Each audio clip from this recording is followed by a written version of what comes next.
بسم اللہ الرحمن الرحیم۔ نام کتاب داستان ظہور۔ لشکر سفیانی کا زمین میں دھس جانا۔ آج 14 محرم کی رات ہے۔ شہر مکہ کا آسمان بھی مہتابی ہے، چاند کی روشنی سے دمک رہا ہے۔ امام کے ظہور کی چوتھی رات ہے۔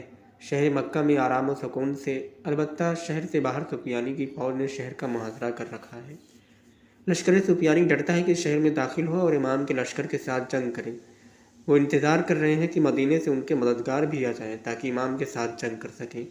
آج کی رات مدینے سے سفیانی کے 3 لاکھ سپاہی مکے کی جانب حرکت کرتے ہیں۔ سفیانی نے انہیں حکم دیا ہے کہ شہر مکہ پر قبضہ کرو، کعبے کو منہدم اور امام کو قتل کر دو۔ یہ سفیانی کا منصوبہ ہے۔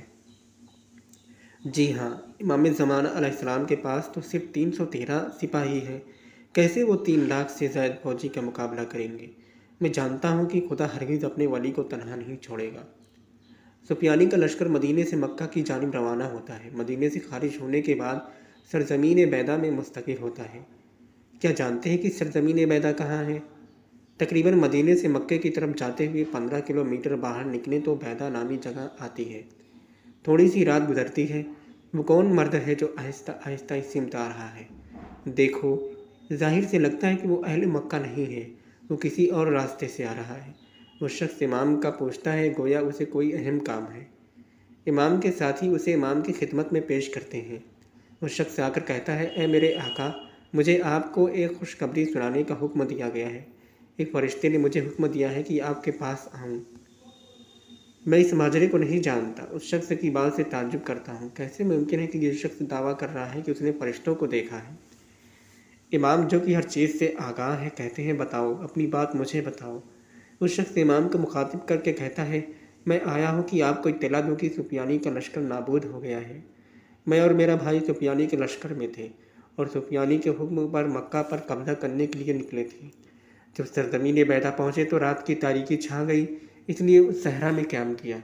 اچانک اس بیابان میں ایک آواز سنائی دی، اے صحرائے بیضاء، اس ظالم قوم کو اپنے اندر نگل لو۔ میں نے اپنی آنکھوں سے دیکھا کہ تمام سپاہی اس میں گڑ گئے، فقط میں اور میرا بھائی باقی بچے۔ اس فوج کا کوئی نام و نشان باقی نہ بچا۔ میں اور میرا بھائی مبہوت رہ گئے۔ اچانک ایک فرشتہ نمودار ہوا اور میرے بھائی کو آواز دے اور کہا، اب سفیانی کے پاس جاؤ اور اس بات کی خبر دو، اس کا لشکر زمین نے نگل لیا ہے۔ پھر وہ میری طرف مخاطب ہوا اور کہا، مکہ جاؤ اور امام زمانہ کو اس کے دشمنوں کی نابودی کی اطلاع دو اور توبہ کرو۔ اب میرے لیے بہت سی چیزیں واضح ہو گئی ہیں۔ جی ہاں، خدا نے اپنا وعدہ پورا کیا اور دشمن امام زمانہ اسلام کو نابود کر دیا۔ وہ شخص جو کہ اپنے کیے پر پشیمان ہے، جب امام مہربان کو دیکھتا ہے توبہ کرتا ہے اور اس کی توبہ قبول ہو جاتی ہے۔ کیا جانتے ہیں کہ جس فرشتے نے اس شخص سے بات کی کون تھا؟ وہ آواز جو صحرائے بیضاء میں بلند ہوئی تھی کیا تھی؟ وہ جبرائیل علیہ السلام تھے کہ جو حکم خدا سے آئے تھے کہ اس لشکر کو نابود کریں۔ لشکر سفیانی چاہتا تھا کہ کعبے کو خراب کرے اور امام زمانہ کے ساتھ جنگ کرے تو خدا کے عذاب میں گرفتار ہو گیا اور زمین کے اندر دفن ہو گیا۔